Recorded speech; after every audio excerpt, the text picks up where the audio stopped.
সম্মানিত ফেসবুক বন্ধুগণ, আসসালামু আলাইকুম। প্রতিদিনের মতন আজকে পুরি রেসিপি নিয়ে আপনাদের সম্মুখে হাজির হয়েছি। আমি পুরিতে কী কী দেই এবং পুরিতে কী কী দেওয়া হয় এবং পুরিতে কীভাবে স্বাদ বাড়ানো হয় এই নিয়ে আমার গবেষণা। মানুষে অনেকে কাপড় চোপড় নিয়ে গবেষণা করে, আর আমি ময়দা, পুরি, সুজি, আলু ভর্তা নিয়ে, ভাত, বিরিয়ানি নিয়ে এসব নিয়ে আমি গবেষণা করি। আজকে আপনাদের সম্মুখে নতুন একটা ভিডিও নিয়ে হাজির করেছি। এই ভিডিওর মধ্যে আমি দেখবো আপনি পুরি কীভাবে ভাজা হয়। পুরি এই যে এই পিঠটা উল্টাই দিলাম, আবার ওই পিঠ উল্টাই দিলাম, এইভাবে দুই পাট উল্টাই দিলে পুরিটা মনে হয় শক্ত হইব, করা হবে, ভাজি ভালো হবে, মচমচা হবে, খাইয়াও সুস্বাদু হবে, কাস্টমার শান্তি পাইবে।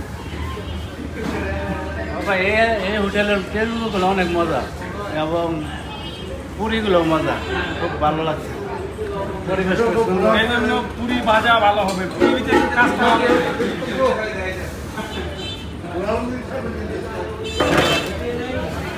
দু ঘন্টা ভিডিও করে দেখাবো।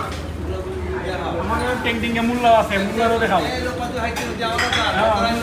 মূল্য দেখাবো। কাস্টমার আছে, অনেক কাস্টমার আছে, কাস্টমারের ঘুরাই ঘুরাই দেয়।